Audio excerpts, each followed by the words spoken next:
अब तक आपने देखा, पार्ट 1 में देखा, राणा सा ने अपने बेटे देव को एक रास्ते पर लेकर आया था। फिर राणा सा अपने बेटे देव को मम्मी कैसे मरी वो बताता है। अब तक बेटा हम शादी से वापस इस गांव में आ रहे थे।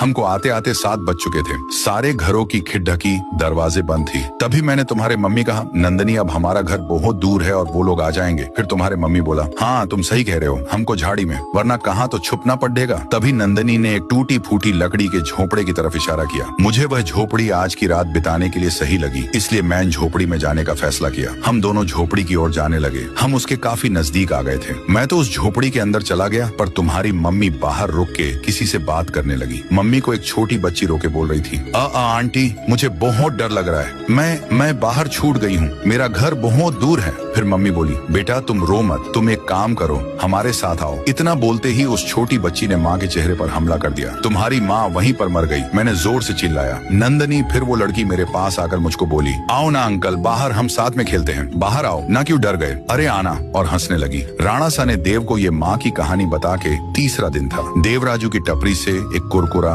खरीदा, वहाँ राइस स्टार भी था। देव जब कुरकुरा लेकर टपरी से बाहर निकला, जब तक 7 बज चुके थे, चारों ओर घंटी की आवाज आने लगी। अनाउंसमेंट हुई, 7 बज चुके हैं। फिर राइस स्टार चाय पीकर राजू की टपरी से बाहर निकला और वो अपने घर की ओर जल्दी जल्दी जाने लगा। उतने में देव ने उसे आवाज दी, राई भैया। देव उसकी तरफ भागता है। फिर देव ने राइस स्टार को विनंती की, राई भैया 7 बज गए और मेरा घर बहुत दूर है, क्या मैं आपके साथ आपके घर में एक रात के लिए रुके सकता हूँ? फिर राइस स्टार बोला, अरे बावले, ये भी कोई पूछने की बात से चल मारे, साथ मारे घर। फिर देव और राइस स्टार घर के लिए जाने लगे। देव राइस स्टार के साथ उसके घर पर पहुंचे और अंदर गए। उतने में राइस स्टार एक खिड़की बंद करी और दूसरी खिड़की बंद करने गया तो बाहर देव की मम्मी खड़ी हुई थी। देव ने माँ को देखकर जोर से चिल्लाया, अरे मेरी मम्मी आ गए राइस स्टार भैया, जल्दी खिड़की लगाओ। फिर राइस स्टार ये सुनकर बोला, अरे बावड़े कुछ ना हो, मैं तुझे एक जादू दिखाता हूँ। ऐसा करते करते मम्मी दरवाजे के बाहर रुकी थी। देव बार बार बोला, राई भैया वो इंसान नहीं है, जल्दी दरवाजा बंद करो। परंतु राइस स्टार मम्मी को ललकारने लगा और बोला, अंदर आके दिखाना, मुझे तुमसे अच्छे से मिलना है। तभी मम्मी बोली, तुम एक काम करो, तुम ही बाहर आ जाओ, मैं तुमसे अच्छे से मिलूंगी। ये देखकर कर देव को बड़ा आश्चर्य हुआ कि ये अंदर क्यों नहीं आ रही। फिर देव राइस स्टार को बोला, राई भैया